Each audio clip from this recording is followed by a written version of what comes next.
had a Washington sports radio announcer who just got fired for disparaging remarks he made about a Washington TV female sports journalist. He called her a Barbie. So thousands of fans, friends, teammates, and coaches took to Twitter today after learning of Dwayne Haskins' death. Many of you hearing the news first from us here in the media. Adam Schefter is ESPN's senior NFL insider.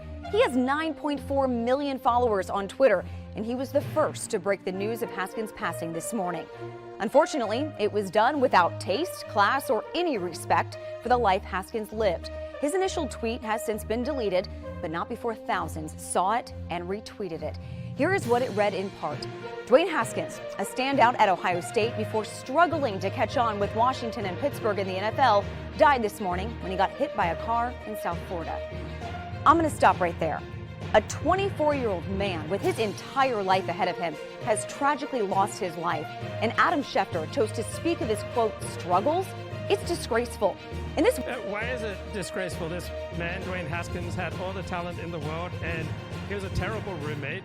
He was a total bust as an NFL player. He put in very little effort. So I don't agree with this female journalist. Wild ride we call life. We all have our ups and downs, our greatest achievements, and the moments that will only make us stronger. It's how we learn from our low points and rise up to be better that truly define us. Haskins was doing just that. He was so proud of his progress, his recent signing with Pittsburgh, and was doing everything he could to make sure that his life was the absolute best it could be. As journalists, especially in news, we often have to report on death. But may we never be so cold to forget that the person we are talking about was a son or a daughter. So just a tissue of cliches there. I mean, Dwayne Haskins did struggle in the NFL. He struggled in life, and his recklessness is why he died so early. This news story was written by Nikki Jabala. Don Geronimo fired after disparaging on-air comments at Commanders camp. WBIG-FM, the Washington Commanders radio partner, fired host Don Geronimo for disparaging remarks he made about a female TV anchor during a Thursday morning broadcast from the team's training camp in Ashburn. While hosting the Don Geronimo Show on Big 100, Geronimo, whose real name is Michael Source, referred to WUSA TV sports anchor Charla McBride as Barbie Girl as she arrived to cover the team's second day of camp. He added, "I'm guessing she's a cheerleader," and later referred to her as that chick. After an internal review, Don Geronimo is no longer an employee of WBIG. Well, she does deliberately cultivate the Barbie look. And her inane commentary is kind of reminiscent of someone who's not particularly thoughtful. So if she were ugly, you think that she would have this job. So I think Don Geronimo said some pretty basic, commonsensical observations, but because this woman got her feelings hurt and other people got their feelings hurt on her behalf, then the bloke was fired. So we hear about how women deserve their own, safe spaces, and blacks deserve their own safe spaces, and gays deserve their own safe spaces, and Jews and every minority group deserves their own safe spaces. Well, why don't men deserve their own safe spaces too, like heterosexual men? Right? So sports is one of the last provinces in this world for white heterosexual men to get together. And one bloke who wrote a book on this very topic, Dr. David Nylund, he is a PhD in social work, and he specializes in LGBTQ issues, even though he is a cisgender male. But he's performing here his piece, Queertopia, at the 2012 Sacramento Transgender Day of Remembrance. Thank you, Dr. Milazzo, and thanks again for inviting me to speak. I feel honored. So I decided to, as an ally or a cisgender person, for people who aren't familiar with that term, I imagine many of you are, cis, C-I-S, gender. It's a term that was coined to mark people who are not transgender, somebody whose gender identity assigned at birth matches up with their gender identity. It's a way of marking that cisgender is just one gender. It's no better, etc. So this is the story of what happened to me a recent Thursday, and it's titled, "A Day in the Life of a White, Able-Bodied, Cisgender Male." So the day begins by waking up at 5 a.m. I almost hit the snooze button, but I have to get up. If I don't work out now, I won't do it later. So I drag my ass to 24-hour fitness. I check in at the front desk. The front desk person does not ask me what my real name is or my birth name, often the case with transgender persons. I then head to the male locker room. There's only 2 choices, so I pick male. There is a locker available, cool. I take off my clothes to dress in my workout attire. I worry about getting through the spin class. Some of you may know about a spin class, it's tough. But one thing I don't worry about as a cisgender person is getting stared at or feeling fear in the locker room due to my gender body. Again, frequently the experience of a transgender person. In fact, my privilege allows me to hope some hot guy in the locker room notices my efforts to get in shape with my normative body. After spin, I head out to Kaiser. I have a doctor's appointment. I have to pee when I get to managed care health, so I look for the male bathroom and have no thought or worry about being harassed, physically abused, or being arrested due to my gender. I can pee in peace. When I check in at the desk at Kaiser, no stress as a cisgender person. Well, that cisgender radio host just got fired for making very typical cisgender remarks. So yeah, there are some ways that cisgender people have it easier than people who are not cisgender. Right? Minorities usually have a more difficult time than majorities. About being denied medical services due to the staff stating that gender marker on my Kaiser ID card does not match my gender identity. As a cisgender person, I also take for granted that I have health insurance through my job, and I know I won't be fired due to my gender identity. Yeah, so all cisgender people, as we know, have health insurance, right? All cisgender people can just take it for granted that they have health insurance, that they have good jobs, they live in luxurious homes, they drive fast cars, right? Just being cisgendered, you get to short circuit, apparently, many of the normal problems of life. Identity or expression. I also presuppose that I don't need a psychological evaluation to get medical care. Next, I fill out the health questionnaire in the waiting lobby. The form asks me to fill out what my gender is. There's just 2 options, male or female. I pick male. I also realize that the doctor will write some notes about me as his patient, perhaps a diagnosis he'll make, but I guarantee that he won't diagnose me with gender identity disorder. When the doctor finally enters the exam room, after I don't know how long I've been waiting, I tell him that I'm feeling a bit under the weather. I am 100% certain that he will not say that my condition is a result of my gender. I also don't have to worry if I disrobe. I won't be judged or stared at by my doctor with an othering look due to my gender presentation.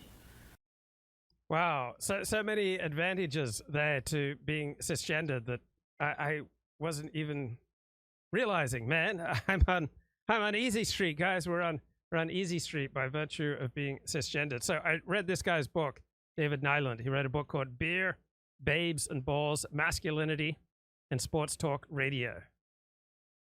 So he found that sports talk radio is the only arena left for white men who have been wounded by the indignities of feminism, affirmative action, and other groups' quest for social equality. Well, as other groups gain in social status, as other groups get more and more rights, as we get the development of a civil rights complex, and we get the government interfering and litigating in all sorts of areas that used to be private, such as private property and freedom of association, yeah, the white male group, the one group without special protection, right, is going to look for a safe space. I mean, doesn't everyone deserve a safe space? Sports Talk Show is a venue for the embattled white male seeking recreation. It caters to this audience as surely as Rush Limbaugh does. Some good observations. I like the one where there's a billboard, Armstrong and Getty, listen to them before we fire them. Right, they're local Sacramento talk show hosts who are often getting into trouble with management. And then the ethic of fandom is where people can speak both passionately and politely. And this one woman who's doing a PhD, she admits to getting hooked on sports radio while writing a dissertation. She found the shows comforting and stress-reducing, because you develop an imaginary relationship with hosts and callers that provide a sense of belonging. Well, there should be a lot of ways to feel a sense of belonging and a sense of connection aside from sports talk radio or live streams. Here's a female producer. Guys think they know everything about sports and everything else. They love to debate. They don't listen to each other. They just talk over each other. Everyone is a better coach than the coach who is currently doing his job, even though many of the hosts and many of the callers are out of shape, not athletic. They live through their favorite players. It's their way of proving their male superiority. Yeah, competition is pretty much an essential part of what it means to be a man. Men are much more physically aggressive and much more competitive than women. And this has many good sides and many downsides. Men's investment in spectator sports becomes an investment in their own projected superiority through the superiority of the best athletes. Well, that depends on what else you've got going on in your life. I would tend to suspect that the most fanatical, single-minded sports fans don't have a lot else going on in their life. if sports is a supplement to your life, to your family life, to your professional life, to your life in education, to your religious life, your community life, your volunteering life, your recovery life, your hobbies, all right, if it's a supplement to that, then I think it's probably healthy. But if it becomes the primary source of meaning in your life, obviously that's a problem.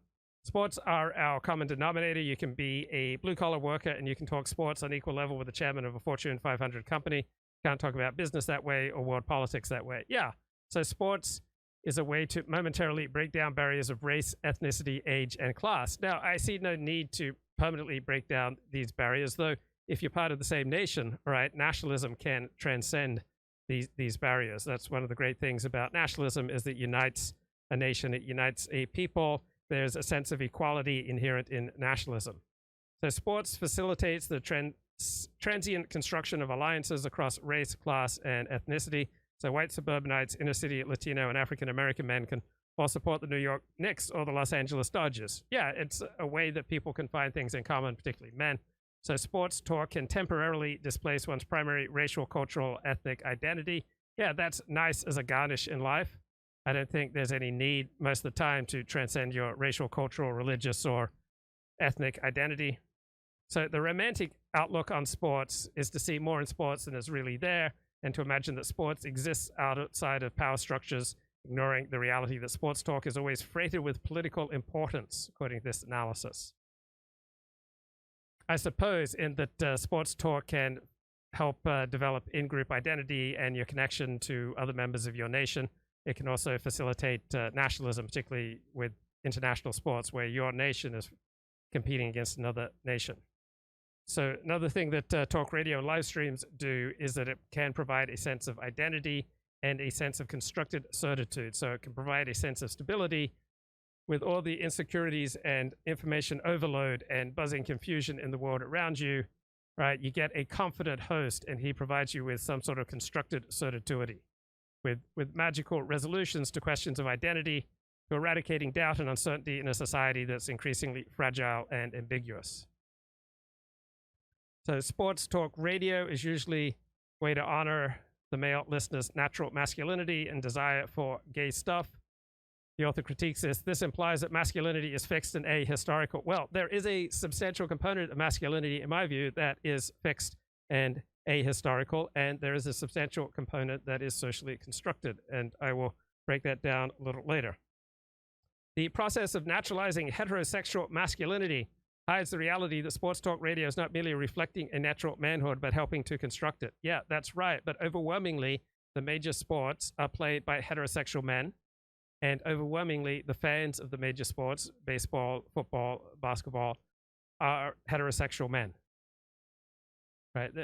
Occasionally, there's some athlete who's gay, but what's striking is how rare it is. And occasionally, gay men also are sports fans. But overwhelmingly, if you know someone likes sports, the odds are 99% that they're straight. Now, there's a tremendous amount of fantasy in the gay life about turning straight men gay. It's like it's the ultimate fantasy for many gays. I don't see the same thing with regard to straights. When I hear straight men talking about turning a lesbian straight, it's almost always said as a joke. It doesn't seem to be some kind of dominant theme among straight men. But here's an analysis which I think is just fantasy. Sports talk radio is shadowed by a homosexual panic implicit in the fact that it consists entirely of out-of-shape white men sitting around talking about black men's buff bodies.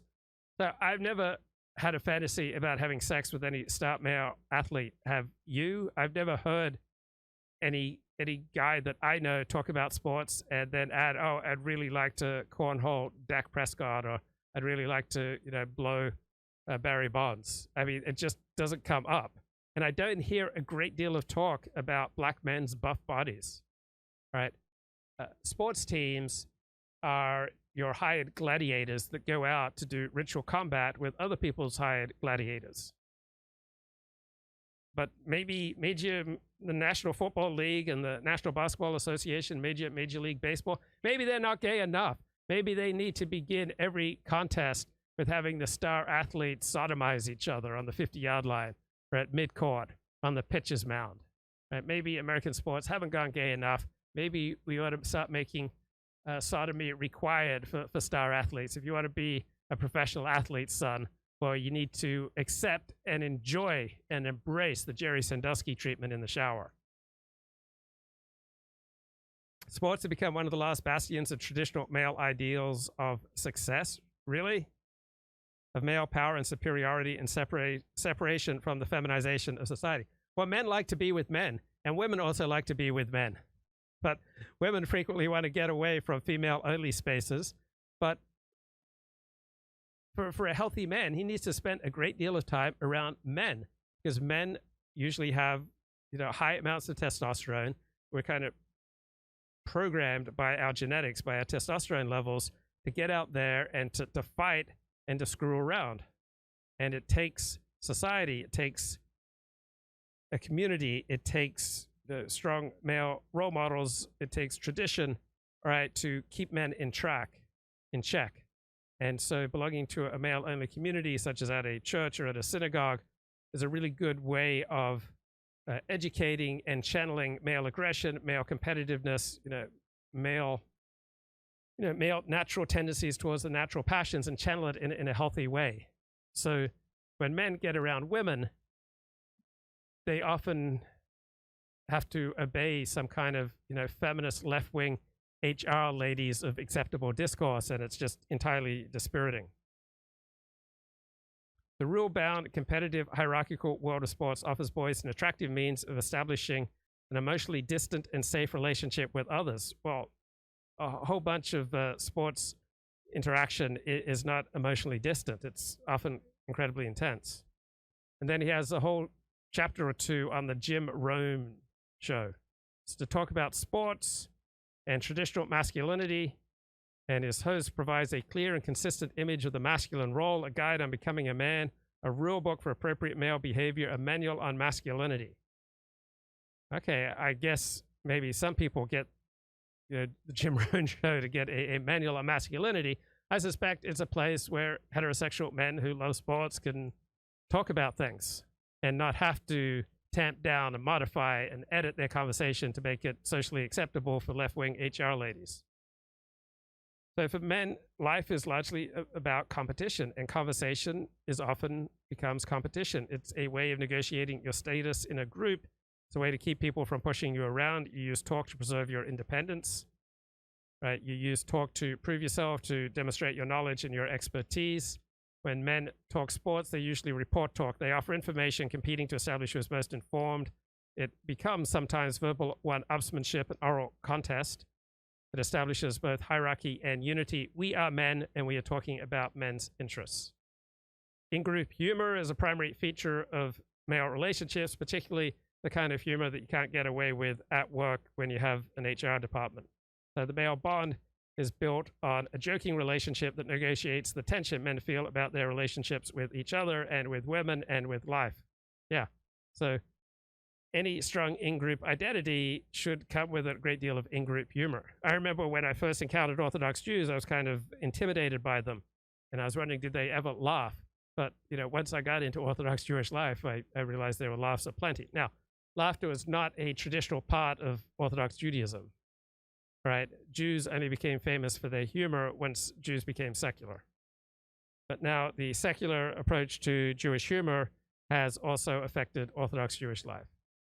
So in-group humor gives people a sense of community based on mutually shared background and knowledge and mores and sense of place, sense of time, sense of your in-group competing with out-groups. So humor's power lies in its sociability. People share through humor similar perceptions of what is normal and abnormal.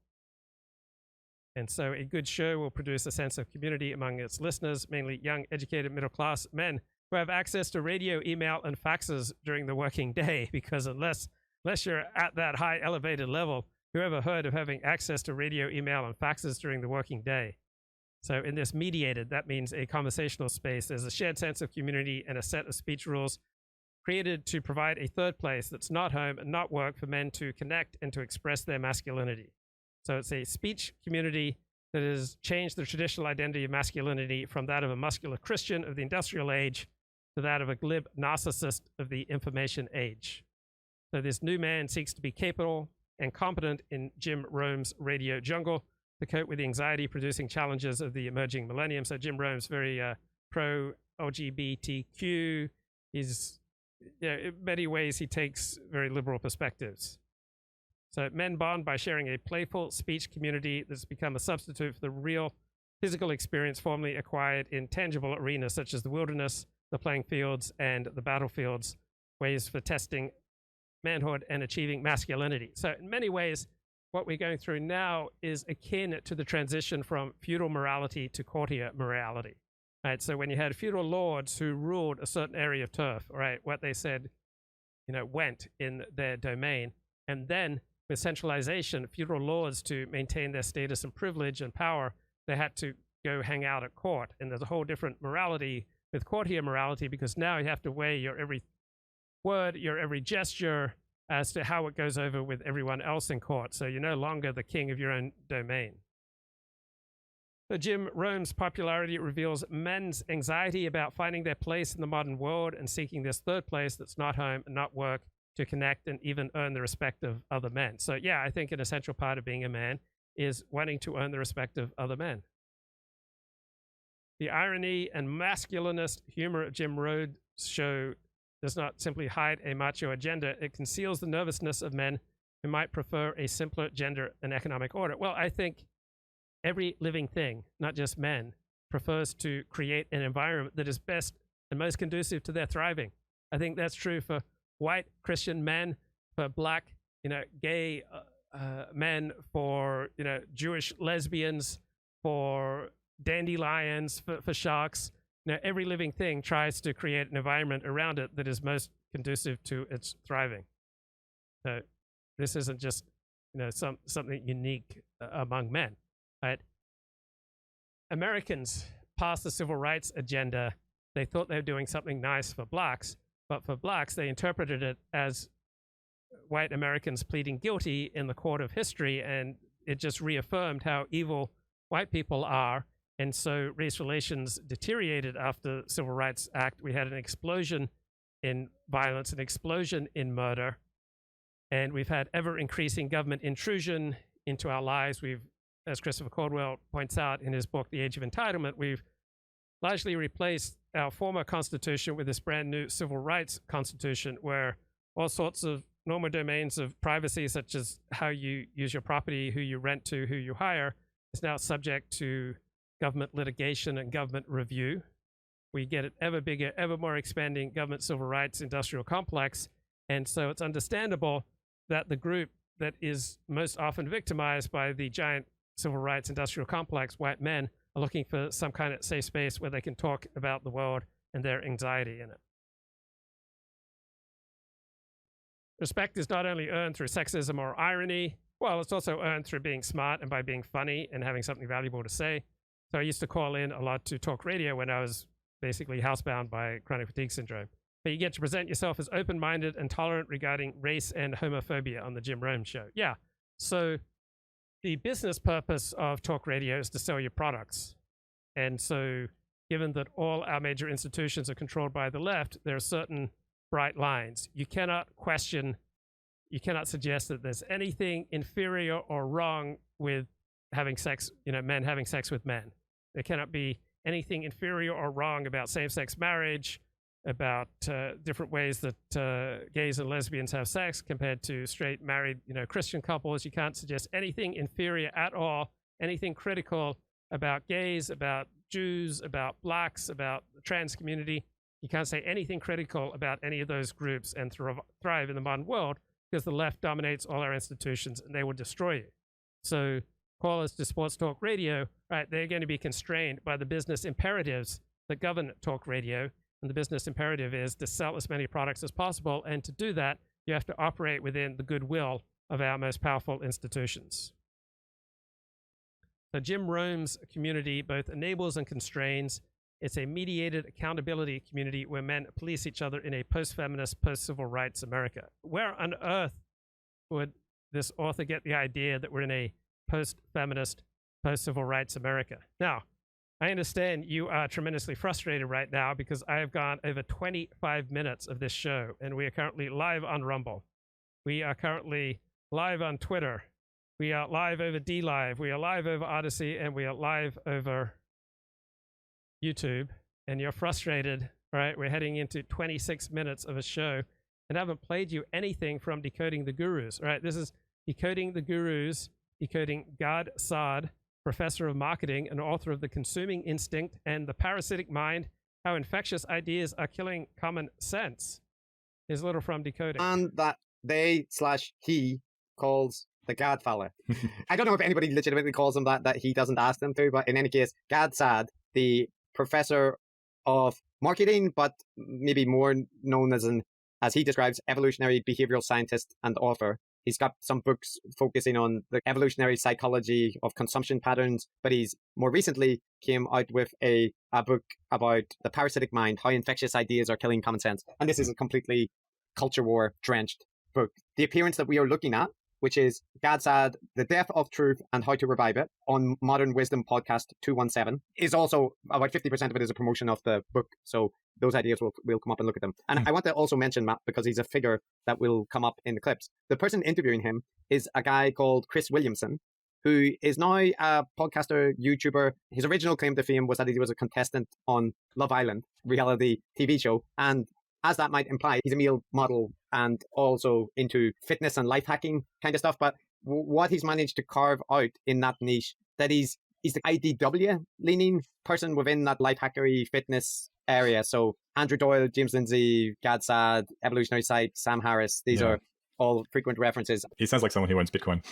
Yes, I think that's a fair bet. And we'll see, he has his own unique foibles which come up. We're not focusing on him particularly, but I think he is a emerging figure in that scene, the online IDW scene. So yeah. The one thing I'll mention before we get started is there's a bit of a connection for me with Gad's study of consumption from an evolutionary point of view. There's a weird connection there with one of my PhD students. We published a few articles on a very similar theme, which is to basically look at individual traits towards generalized consumption. So you have stuff like consuming food, of course, but also consuming consumer economic products, and also propensity for alcohol and drugs and things like that. So in psychology, there's a very strong focus on approach behavior, which is just that tendency to be.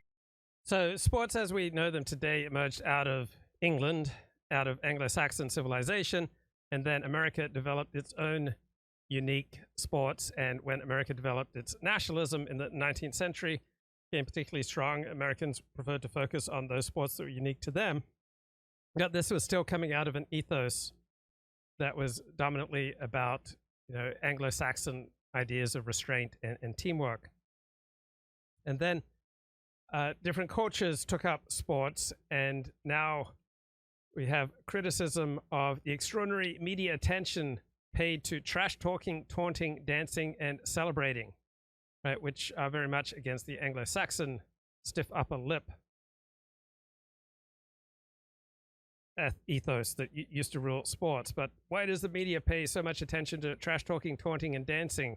Right, these things receive attention, far greater than their importance. They provide little, if any, competitive advantage. They're peripherally related to the actual competition. Now, the reason for this extraordinary attention to these behaviors is that it's racially motivated. That black athletes are said to be largely responsible for such acts. And these behaviors are seen to be a reflection of urban African-American cultural norms, which conflict with white mainstream norms. Yeah, I do believe that urban African cultural norms sometimes differ from white mainstream norms, but sports writers are pretty much the most monolithically left group of all reporters. I mean, they cover a topic where it's so obvious that there are group differences. And we referred earlier to homosexual panic. I think the liberal left who dominate reporting, and particularly reporting on sports, they go into reality panic, that sports reflects how different groups have different gifts, and this sets them into a panic, so they become even more Stalinist in their reinforcement of you can't question that every individual, every group is just equally gifted. So it's white male society's response to the threat to white masculinity presented by black athletic superiority and by African-American athletes' assertion of the right to define the meaning of their behavior That's why there's so much white panic about trash talking. Well, I think because it goes against Anglo-Saxon norms, the norms that used to dominate this society. And then there's a lot of speculation by gays that the sports media complex obsesses about black bodies. It allows white sports fans to fulfill voyeuristic desires to look at black athletes. I've talked to hundreds of white sports fans in my life, and none of them have ever talked about their voyeuristic desire to look at black bodies. But apparently the white homoerotic desire fetishizes black athletes and reduces their bodies to commodities. I've never seen or heard this. Now, nationalist rhetoric around sports has significantly increased since 9/11. Yeah. So if we endure another 9/11 style attack, right, you're going to have a rapid increase in nationalist rhetoric as well. Nationalism is a latent power when it's not burning full tilt, and just one or two events and it can just burst forth into flame. The American sports culture developed in the late 19th century. Did you know that Abraham Lincoln was a bit of a cricket fan? He went to a cricket match in I think 1849. So cricket used to be played regularly in the United States and received coverage in America's major newspapers. But after the Civil War, right, America developed a much stronger nationalist identity, and Americans began to prioritize those unique American sports of baseball, basketball, and football. And so cricket fell by the way, but now we've got Major League Cricket in the United States. They're playing their championship match today, I believe. And I also think the World Cup of T20 cricket will be played in America today. But nationalism remains the strongest political force out there. Be attracted to things in the environment with the intent of acquiring them, owning them, ingesting them, whatever. In other words, good things. So you have approach behavior and avoidance behavior. And you can, not just people, but pretty much all animals, a lot of the behavior or interactions with their environment can be broadly categorized in those two ways. So Gad Saad doesn't, like he often mentions this research, but I think it's fair to say most of his appearances, most of his tweets, most of his discourses about the culture war stuff, more in line with his book, The Parasitic Mind, rather than his stuff on consumption. But I just wanted to mention that I'm aware of that general area and broadly sympathetic to it. Did you cite him? We probably did cite him, or rather she did. Yeah, but you haven't read his book, right? But I haven't read his book. No, I didn't. I take your disclaimer that you're a fan, and we'll take that context going into the episode that you've been a long-term fan and citer of Gad Saad in your work. You kind of base your whole academic career around his approach. So that is good to flag up. Well, as we'll come to, I think he says he founded the field of evolutionary consumption, which I didn't realize until he told me. Yeah, you're playing in his garden, Matt. We all are. That's he is the alpha and omega, as we'll see. So yes, let's kick back. I'm just thinking, what type of people become self-promoters like a Gad Saad? All right. I think it's usually people who don't find that other people are promoting them. And usually other people aren't promoting them to the degree that an individual may wish, because people haven't really made that many important contributions. So it's possible to be a self-promoter and you're promoting something that is deserving of a wider audience, something that is valuable and is not being exposed to enough people. But in the real world, the way it usually plays out, whenever you hear about someone's a self-promoter, it's not a good sign, because people usually only put effort into promoting themselves if others aren't doing it, or they just have an entirely disproportionate idea of their own importance, which seems to be true with regard to Gad Saad. And get into the Godfather. So to start with, Matt, before we get into the Chris Williamson interview, I want to just provide for you and the listeners an illustration of Gad Saad's rapier wit and satirical stylings. This is him. Well, let's just listen. This is from a video on YouTube. Hi, everybody. This is Gad Saad. An acquaintance sent me an article in Salon wherein a psychologist by the name of John Gartner said that the reason why the number of deaths due to COVID is so high in the United States is because Donald Trump is a sexual sadist who enjoys torturing people. And so this is a form of democide. These are literal words in the article.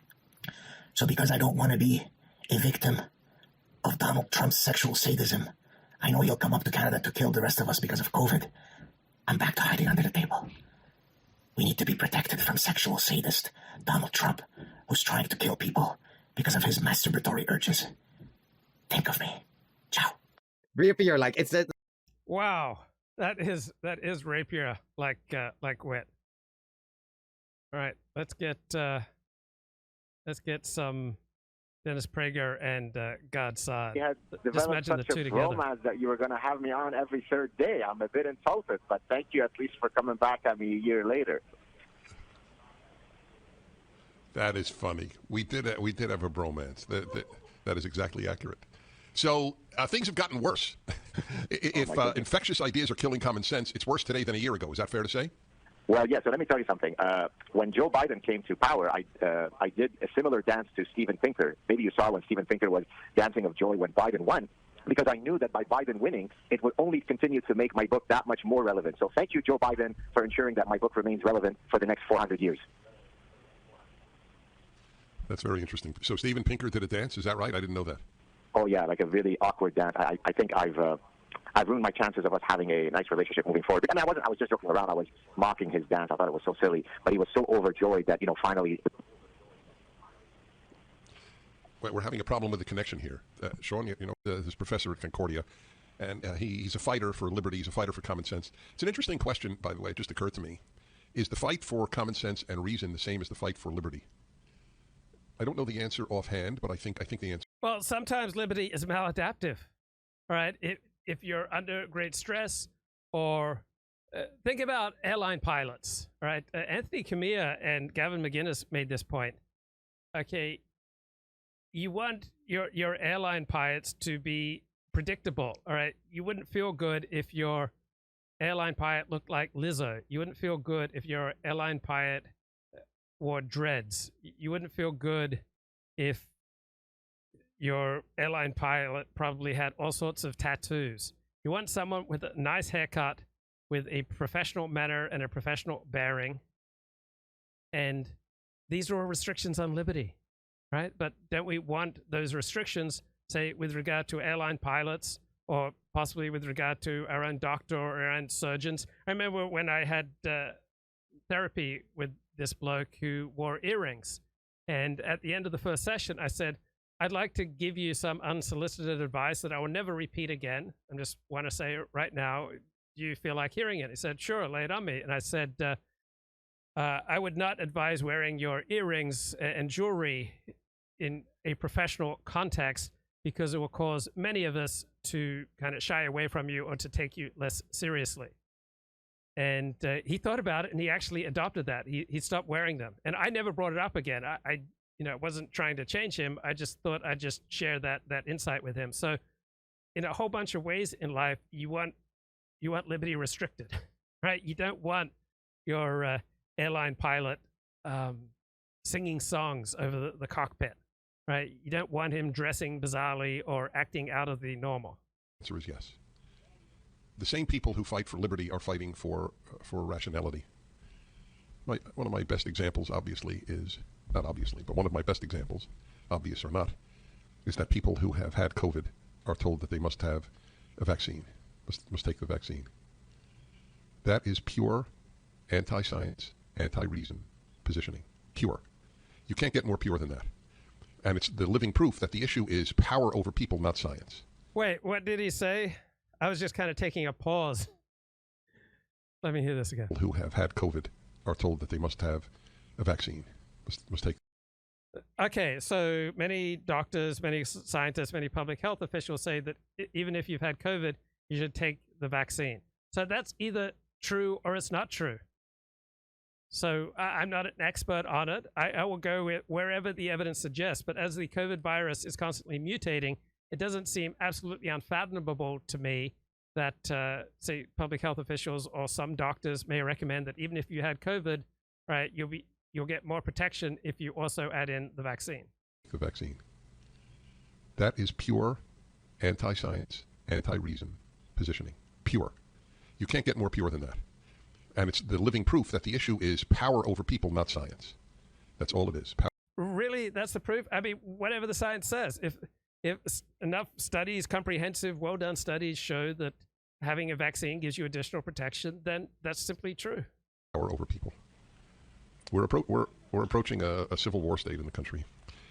That's absolute nonsense. We're not approaching a civil war state in a country, but it's the kind of aggrandizing, self-important, I see dramatic things that you don't see. I mean, think about all the incentives for people like me to do a video saying that AI means the end of the world as we know it, or global warming means the end of the world as we know it, or the CIA killed President Kennedy, or, you know, COVID vaccines will kill you. Like, all the incentives are to say these, you know, attention-grabbing points, right? There are no views to be gained making a video casting doubt on the existence of UFOs, right? All the views, all the attention, and whether the money comes from playing to people who want to hear something exciting, such as that there are UFOs, that the government is, you know, promoting vaccines that will kill us. All right, God, I don't know what happened, but it's a pleasure to have you back. Let me see if I can hear you. Thanks so much. Can you hear me? Okay, good. And he's not a leftist. I want to say that on his behalf, because he actually said that the universities are becoming a laughingstock because of the left, which is a very courageous thing for any professor to say. I think he's talking there about Steven Pinker. Especially one at an elite college in the United States. Having said that, it is clear that reason does not inform his positions. His ecstasy over Joe Biden's win is a perfect example, in my opinion. Your reaction to that, is that a fair assessment? It's totally fair, right? Because how could you hold these two perfectly cognitively inconsistent positions in your head, right? I mean, if you think that all the leftist idea pathogens that I discussed in the parasitic mind are really destroying reason, then you should certainly not be celebrating the victory of Joe Biden, because Joe Biden is only going to exacerbate every single one of those idea pathogens. So it simply doesn't make sense, but it shows you, Dennis, what happens when a mind, even as brilliant and as accomplished as that of Steven Pinker, is politically, tribalized, right? Okay, so I read this book, Beer, Babes, and Balls. All right, Masculinity and Sports Talk Radio by apparently this gay PhD in social work, David Nylund, out of Sacramento.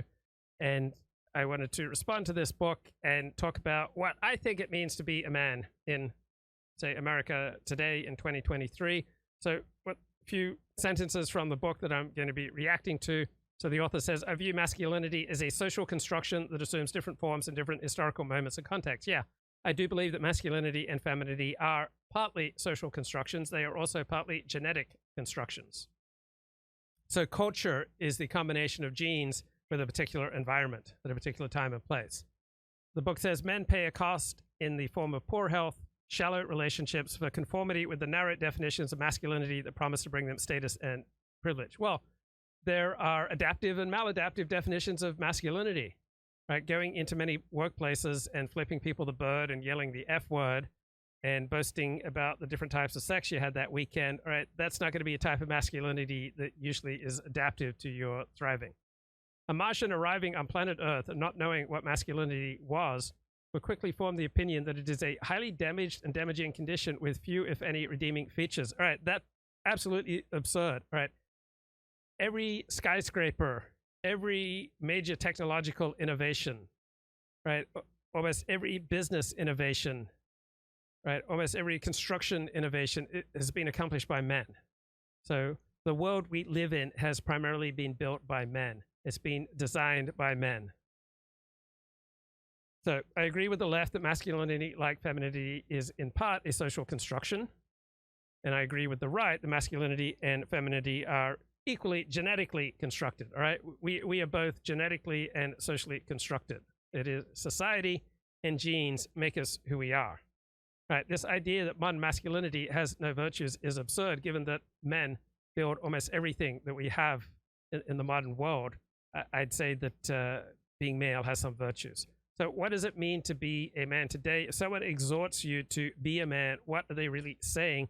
So this is my vision for masculinity at this particular time and place. But I think much of this would also ring true for hundreds of years past. So mastery, right? A man should have mastery of himself. Right? A man who is continually drinking what he doesn't wish to be drinking in the aftermath, right? Drinking to excess. Someone who is not in mastery of what he eats. Someone who's not in mastery of the amount of TV that he watches. Someone who is like yanking himself off to pornography every day. Right? Someone who doesn't put in the type of performance at work or with his family that would make him feel good about himself. Right? A man who regularly, compulsively participates in his own destruction is not a man. A man should have mastery over himself. So I feel like I largely have mastery over myself. I do a little more attention seeking than I would wish. I lack a certain consideration I wish I showed greater consideration towards myself and towards other people. I wish I had higher levels of conscientiousness both towards myself and towards other people. What are the other ways that I deviate from what I wish? But that's pretty much it. I feel like I largely have mastery over myself. I'm not frequently saying things on this show that I regret. I'm not frequently saying things in real life that I regret. One part of my life is not at war with other parts of my life. Pretty much everything in my life is either neutral with regard to the other parts or is positive, is building something. So I may be wrong. I may be in fantasy land. I may be in cuckoo land. I may have way too many kangaroos running around in my top paddock. But I stand before you this July 30th, 2023, feeling like I have mastery over myself and some mastery over many different parts of life. I steadily paid off all my credit card debt beginning in 2016, then steadily started saving since 2016. So I think part of having mastery over life is that you're building for the future, you're saving money, you are putting yourself in a position to protect and provide for the people who you love, such as your family. So a man should not just have mastery over himself, he should have mastery over many different parts of life, including his bank account, his education, his profession, his family, his community. A man lacking in mastery is not a man. Man should be at ease with reality, even those uncomfortable, nasty parts of reality, even with things like hierarchy and rules, right? A man realizes that every community has to have hierarchy and has to have rules. So a man should recognize when it is appropriate for him to lead, when it's appropriate for him to follow, when it's appropriate for him to sing, when it's appropriate for him to dance, when it's appropriate for him to make romance, when it's appropriate to make a joke, when it's appropriate to fling his arms around, to jump up and down, to throw a ball. All right, a man should be at ease with reality. Men are more physically aggressive than women, right? 95% of men are physically stronger than women their age. So a man should be at ease with being a man with his physical aggression, channel it in productive ways, such as working out. Right? Men love to compete. It's part of the gift of testosterone. We like to fight within the rules. Women usually hate competition. Women usually hate the stark winners and losers that come with competition. When life forces women to compete, they usually don't observe the rules and they fight dirty. So it's not pathological to be a man, to enjoy competition, to enjoy fighting within the rules. So one of the responsibilities of manhood is the willingness to take the life of a predator, right, to protect those you love, right? If someone is coming to kill you, the Talmud says you should get up a little earlier and kill him first, right? That's the manly thing to do. The world is filled with dangerous men, and a real man recognizes that reality, takes steps to protect himself and his community from super predators.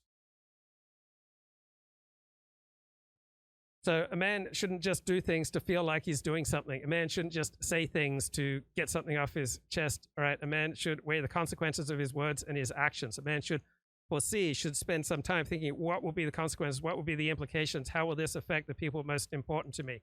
So I was reading something about live streaming, and it said there are 5 people you should always keep in mind when you live stream.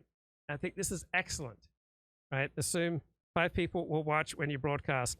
Your best friend, your worst enemy, your boss, your mother, and a lawyer, right? Always assume 5 people will watch when you broadcast. Your best friend, your worst enemy, your boss, your mother, and a lawyer. Pretty good advice. All right, back to decoding the gurus on Gad Saad. The level of satire, step over Armando Iannucci. This is the new master. Did you get there, Matt, that he's not actually afraid? It's a parody. And him hiding under the desk bed, this is something that he has done. Just got a text from a friend. Perfect weather, such as we have today in New York City, is a fertilizer of racism. Repeatedly. The best thing about satire tends to be when you repeat the same joke and just emphasize it more. That's often considered the kind of creme de la creme of satirical delivery. Wait, I'm just catching up here. So he wasn't actually afraid of getting sexually... No. Yeah, that's a joke. Yeah, the whole hiding under the desk bit, that was just a bit. So clever. Yes, it is. It was very clever. And as we'll see and hear, this is just an illustration of the mastery of parodic satire that Gad has. Yes, it's not the first example. And before we get into the interview too, there's something I want to read out. It's actually part of a Goodreads review from his book. And now this is not covering his book, but it's covering a lot of the same themes. And I think it's apropos. The reviewer described Gad Saad's writing voice as vile. He says it's like reading a right-wing YouTube comment section, only instead of it being a phalanx of angry 20-year-old virgins, it's a single boomer academic. Large swathes of the book are Saad quoting his own tweets and then describing in blistering technicolor his cutting retorts, whereupon everybody on the internet clapped. We've got your deep admiration for his evolutionary ideas balanced against the negative book review. So we've set the context well. We've provided a nice sample of his satirical depth. Now let's get into the meat of the Saad pie. The concepts he wants to introduce is the parasites, right? Brain parasites. So we've got a couple of clips where he's outlining what this idea is that he wants to introduce into discourse. Here's how the idea came to him. As a result of my, if you like, my openness to studying other animals, I noticed that there was a field called neuroparasitology, which is the study of how parasites. Okay, I got some detailed and thoughtful feedback from Lauren. Is your mother still alive, Luke? No, she isn't. She died when I was 3. Do you keep the commandment of honoring her with wholesome speech? So I'm not aware that there's a commandment to honor your mother with wholesome speech throughout all of your life. Obviously, you should speak in a respectful tone to your mother, but I'm not aware of any commandment that everything you say in life, including a live stream, should, meet with her comfort and approval. So I was complaining about...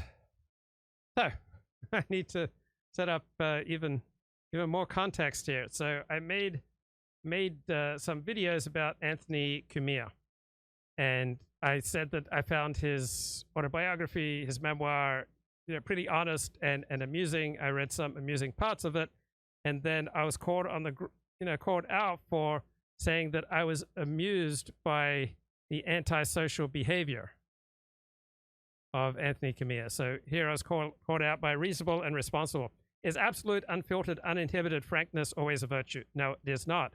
Even when done publicly. No, it's not.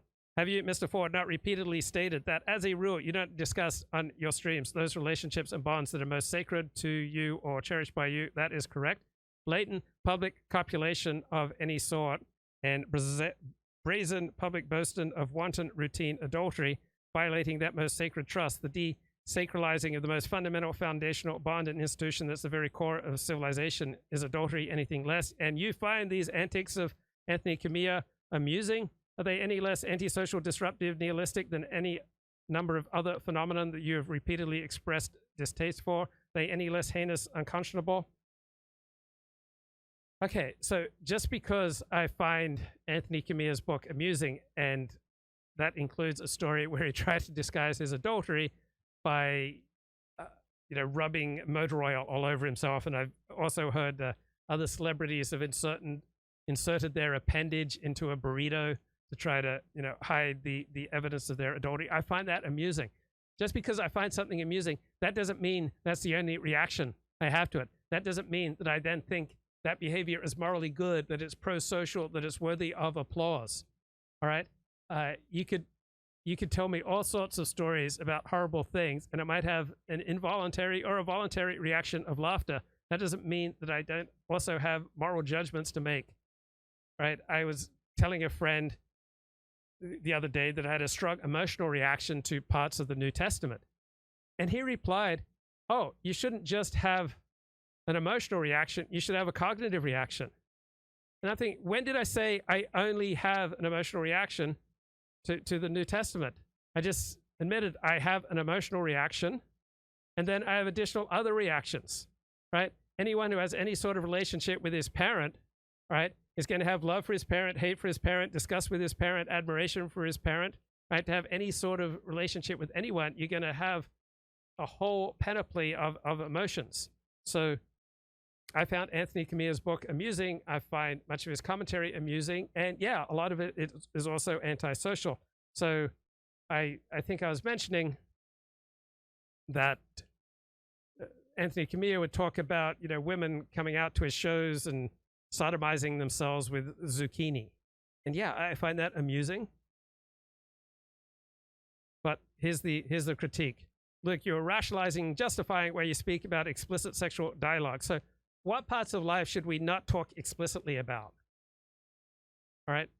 I mean, people come to a live stream like this to hear things that they would normally only think inside their brain, but to hear those things spoken out loud. Now, I would not speak in a sexually explicit manner in all sorts of different contexts. Right? This is a live stream where people who want my unfiltered perspective on life, Right? That's why people come here, or they want my selection of other people's clips. All right. But that's the reason people come to a live stream or a radio talk show host, to get things that they're only thinking said out loud. So there is a time and a place for explicit discussion of all parts of life, including sex. But Lauren says, sounds like you are rationalizing and justifying why you speak about explicit sexual dialogue of others by explaining that people are emotionally complicated, and you find it both appalling and amusing.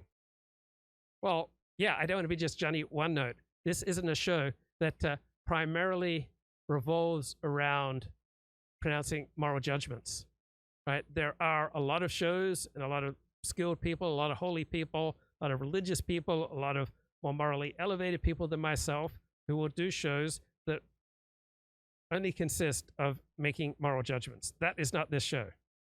You remind me of someone who's joined a 12-step program for Curseaholics Anonymous, and then they start live streaming on YouTube and they drop the F-bomb in every sentence they speak. What good does it do? Well, I don't know what good it does. You'd have to look at a person's whole life. People are complicated. So people may fail to live up to the ideal, but frequently I think 12-step programs, even if they haven't helped people abstain from whatever it is that they want to abstain from, it has given them community. It's given them hope. People like David Foster Wallace, I don't think he would have lived as long as he did and written the books and the essays that he did if he didn't have years and years and years of 12-step programs that helped him navigate a reality that was otherwise completely unlivable for him. He could not go on without 12-step programs.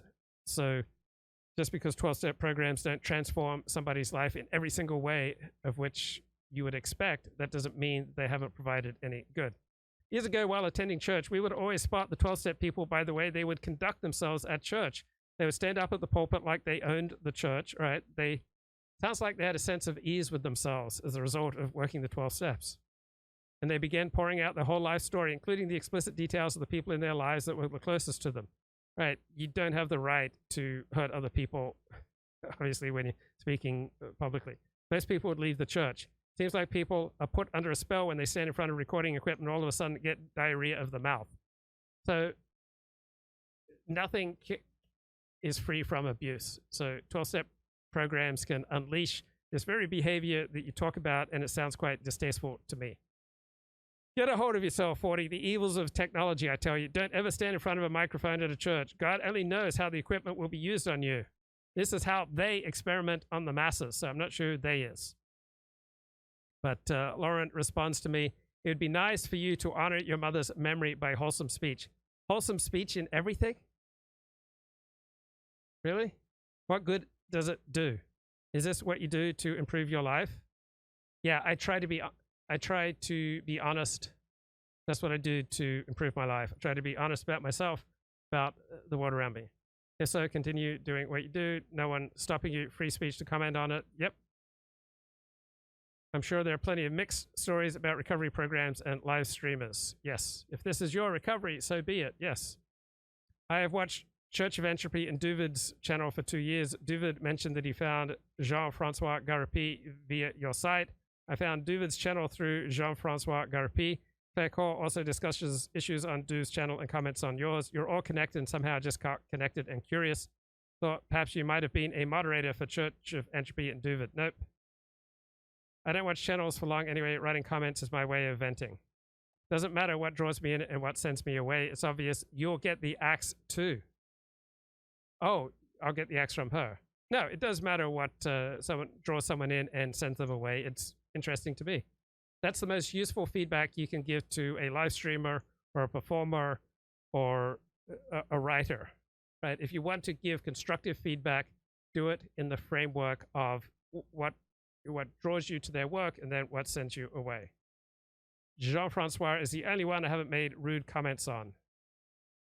Maybe listening to live streamers has become an addiction and now I need recovery. All right, let's go to the chat. Talking about fobbing, snubbing someone in your company to engage with your phone. I hate that. I really feel sorry for husbands in particular, I notice, who struggle with this. Bernard confesses I use my phone too much. The older I get, the more I understand my parents, and I am in awe of the stress and trauma they endure to keep a roof over our head.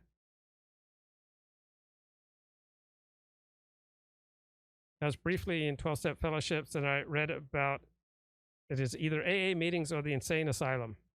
Thanks to Reagan, we have no insane asylums to go to. Let's get a little bit more from Decoding the Gurus. Can infect the brains of a whole host of hosts. Mm-hmm. So there, he spotted something. Now, how does this apply in the case of humans? Humans suffer not only from actual brainworms in the same way that the mouse does, but we suffer from another class of idea pathogens, and those are actual ideas that are parasitic. So you got that map? Mm-hmm. There are actual parasitic brainworms that humans might suffer from, but we also have this metaphorical brainworm that can take over, and this would include certain ideas like postmodernism is the mother of all brainworms, as he'll explain. There's just one more clip of him kind of making the metaphor concrete, right? Just to make it clear what he's saying. They can take a otherwise supposedly functioning human being, and then you can have these idiotic ideas infect your brain so that you could become a mush of bullshit, so that you instead of jumping into the water as the insect does, you now jump off the abyss of infinite lunacy, right? So he talks a lot about this brainworms idea, which is obviously the subject for his book, The Parasitic Mind. I have to say, Chris, he doesn't really flesh it out much more than those clips indicate, does he? There is one clip where he maybe draws the point like a bit more concretely, right? Like that he talks about the parallel that he wants to describe, right? It's this one where he starts talking about a parasite that affects mice. Toxoplasma gondii is a parasite that affects the brains of mice, and when they are infected with this brainworm, they lose their innate fear of cats. They become sexually attracted to the urine of the cat, which is not a good thing for a mouse to be attracted to. And so I took this principle from animal context, and I argued that humans suffer not only from actual brainworms in the same way that the mouse does, but we suffer from another class of idea pathogens, and those are actual ideas that are parasitic. Yep. Okay, upon listening to it, it doesn't actually really help that much. But okay, so I jotted down some ideas what I think it means to be a man in 2023. So part of it's recognizing and being at ease with reality, recognize the Tom Sowell truism. There are no solutions in life, there are only trade-offs. And a man should have other options aside from sports talk radio or live streams to bond with men. A man should spend most of his spare time with other men. Men need a tribe. The more you have in common with others, the more likely you are to bond with them. So just as gays and Jews and trans and blacks, all right, need their own safe spaces, all right, heterosexual white men need it too. And it's not a weakness or a flaw or a pathology or a sin or a bigotry, all right, to prefer to be around people like yourself. Most people benefit from a strong in-group identity, right? You shouldn't need to turn to talk radio or to live streams to assuage loneliness. A man should have friends. A man should have community in addition to family. Men are predisposed by their genes to fornicate and to fight. Men should be part of male-only communities that elevate these basic instincts, the natural passions, in healthy directions. So men around women frequently just watered-down versions of themselves. The type of man that is acceptable to some kind of feminist-run HR department. But I might be biased here because I am from Australia, the most sexually segregated first world nation. So once you've found your tribe, once you've found your identity through your tribe, right, you will have found your ethic as well, and you won't need uncertainty-reducing cons like right-wing talk radio and Fox News and the various right-wing gurus. Men need healthy enthusiasms outside of their family, such as career, education, religion, and hobbies. Right? Almost every man has had the experience of being punched in the face, and so virtually every man has learned not to say certain derogatory things to avoid fighting words. Most women, I suspect, have not been punched in the face. I certainly hope so, and hence they often say things that would get a man a good thumping. So I think women are much more delicate than men, and I'm not sure we should be so enthused about the Women's World Cup. Right, there are certain knee injuries that women are 2 to 8 times more susceptible to than men. Right, a huge proportion of women who play soccer suffer severe injuries. I don't think we should be applauding Women's World Cup soccer. Right, women are much more delicate than men. I don't think it's necessarily such a great idea to celebrate women playing soccer or women playing rugby, God forbid, or let alone women fighting each other. Men are more physically robust. They are more built for combat and for competition and for fighting. They're physically stronger than women. Most women, I hope, have not had the experience of being punched in the face, and hence women often say things that would get a man a good thumping that men have learned not to say to others. So women are often quite derogatory and say fighting words, but because they're women, they don't have the experience of being punched in the face. And so they get away with a lot of crap. A man has appropriate levels of fear, right? A man should not be too fearful. Inappropriately, he should not lack appropriate levels of fear. A man should be at ease with the natural passions. He shouldn't hate himself for wanting sex or fame or fortune or status and the like. He should spot those passions rising into view, and he should master them and use the energy that comes from them to do good things. A man should not need other people to tell him who he is. So when he gets useful feedback, he should be grateful. A man should be primarily self-validating. So if I think that a blog post or a live stream is solid, all right, and nobody else does, that should be okay for me. I should not need other people to applaud. It's nice when it happens. I value feedback, but I should primarily have the ability to self-validate or to self-criticize everything I'm saying and doing. A man should not placate on a regular basis, right? No more placation than is absolutely necessary. Man should feel like the king of his castle. So even if he lives with his family, he should have his own space. Man needs his man cave. Man should feel good if his life is less than 95% selfish. So if you're going around leading a 90% selfish life, you should applaud yourself, because most people I saw from the work of one economist, one paper, lead a 95% selfish life. So if you can get that down under 95% at all, even if it's just 93%, you're doing better than most, and you should feel good about it. A man will feel better when he has clarity that almost all our major institutions are controlled by the left, and they have radically different conceptions of masculinity from the traditional one. So the challenges that men face today are similar to the ones faced by the feudal lord who had to move to court. He had to learn to code switch from lord speak to courtier speak. Ronnie Goodman points this out in his excellent work in progress, Conservative Claims of Cultural Oppression on the Nature and Origins of Conservaphobia. So think about the old feudal nobility. Found themselves progressively emasculated militarily and economically, found themselves stripped of their glorious self-sufficiency that was the hallmark of an earlier, more anarchic period. They wanted to retain any vestige of their former power and prestige. This now required not physical prowess and military excellence, but cultivating the right relationships with the sources of power at court. They had to take up full-time residence in the absolutist monarchic court in the 15th, 16th, 17th century. Right, this is one of the decisive moments in the Western civilization process. Right? So this meant undergoing a whole set of thorough psychological changes that would eventually spread beyond monarchic courts and profoundly affect the identity of the modern West, shaping our basic concept of what it means to be civilized. So one way of thinking about the difference between the left and the right is that the left is more civilized, meaning more disciplining and restraining and editing of the natural passions, compared to those of us on the right who are more medieval, more like the old feudal lords, right? So the feudal lord who must go to court, just like those of us who must go to work where there's an HR department run by some, left-wing feminist, right? That man is no longer a free man. We now become slaves to our employers, right? We're no longer master of our own domain. We now live at court 40 hours a week. We must serve the court morality, the prince. We must wait on the prince at his table. And at court, you'll be surrounded by people, and you must behave towards each of them in exact accordance with their rank and with your own rank. You must learn to adjust your speech and your gestures exactly to the different ranks and standing of people at court.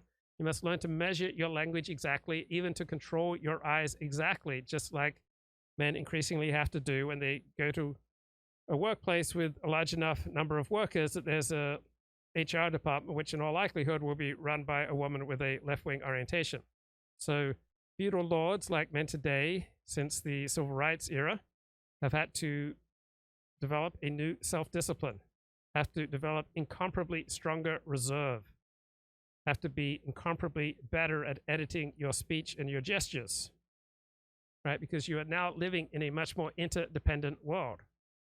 So the creation of a new social space, whether it is the new workplace governed by a plethora of civil rights legislation, or the absolutist monarchy, right? This new social space generates a new personality, a new emotional structure in people, a new court rationality. So the more crude habits, the coarser habits, the wilder, more uninhibited customs of medieval society with its warrior upper classes, right? Where life was constantly threatened. You now have to learn to become soft, polished, and civilized. And that's true for men living under the civil rights industrial complex. So medieval mayhem and wantonness have become suppressed. And you now live under a day-to-day, minute-to-minute coercion that one individual is capable of exerting on another, that demands for good behavior are raised more emphatically, and behavior must be much more disciplined than has ever been done before. Right, so when you had more primitive social arrangements, such as if you work for yourself, all right, if you're your own boss, right, that's not like working at a corporation, right? More primitive social arrangements are marked by uncomplicated chains of human interdependency. Now, our interdependency has become complicated. If you work in a corporation or a large number of workers, it's complicated. You have to exert much more self-discipline.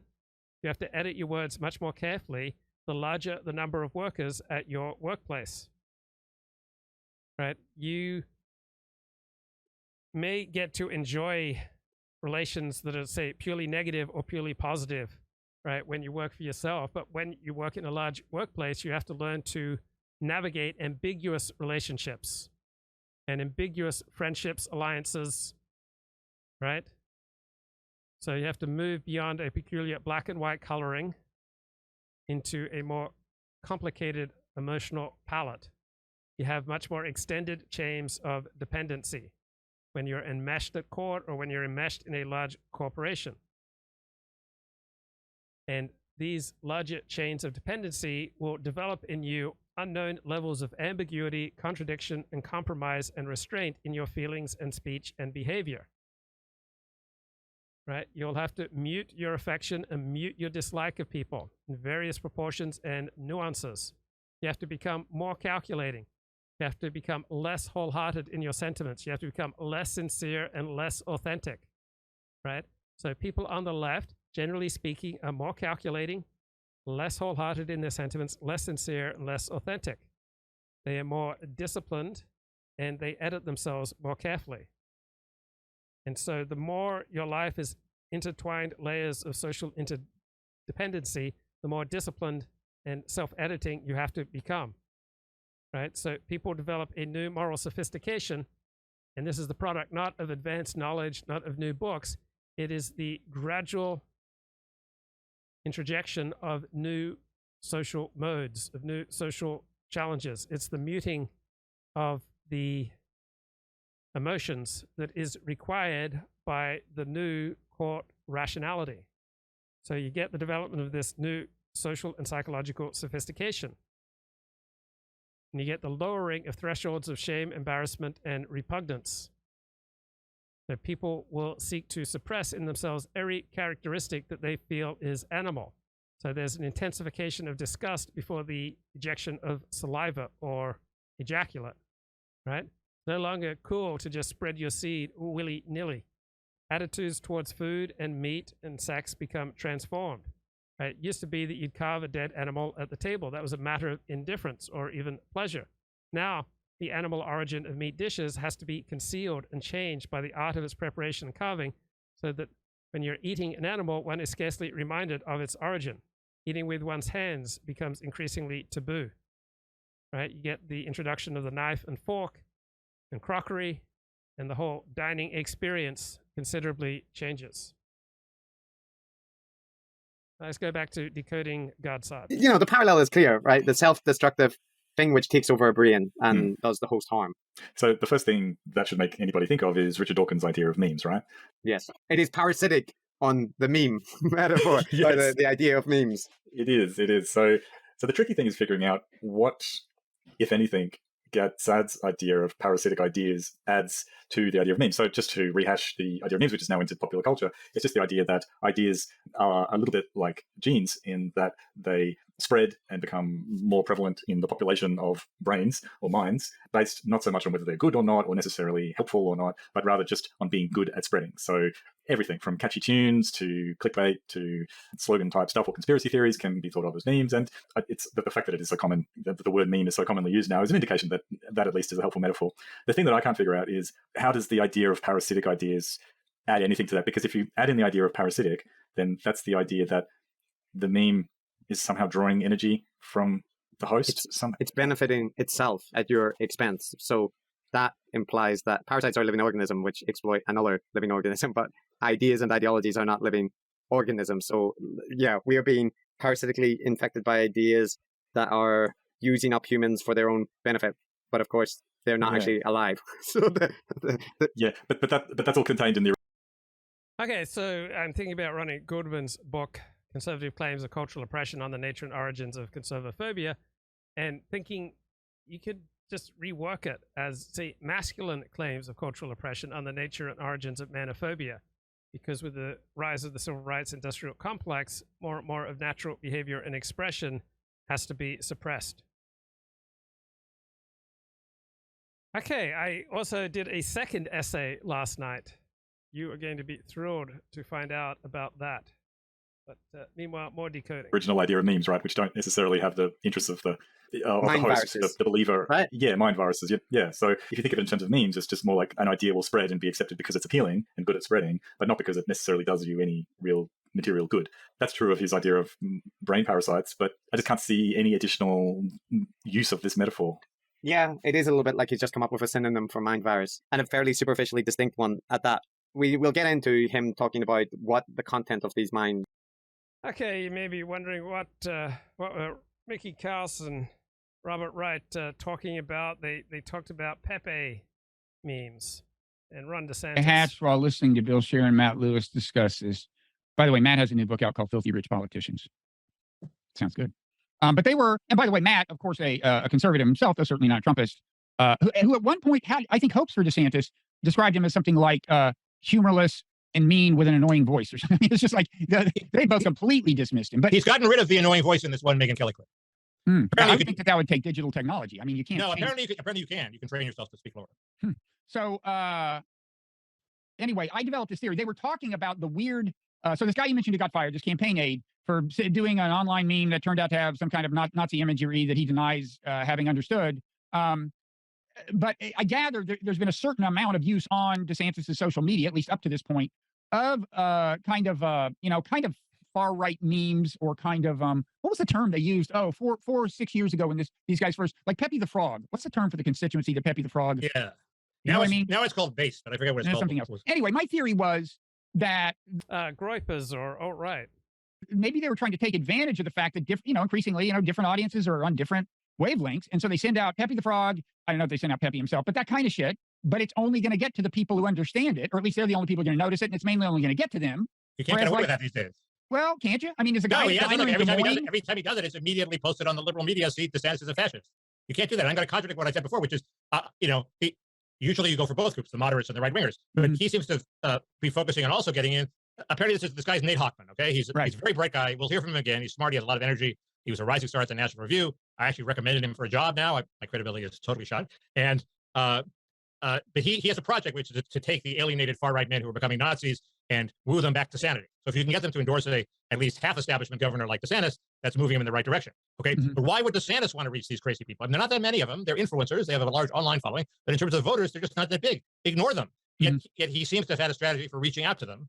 And I don't understand why. Steve Bannon has the same strategy. Okay, he's always keeping this group of people on his side and turned up. And there must be either they're both crazy, or there's some secret poll showing that these people are the key to victory that I haven't seen. But that's the part I mean about this. Well, they have an intensity, I guess, but they don't have numbers, and they don't have good judgment.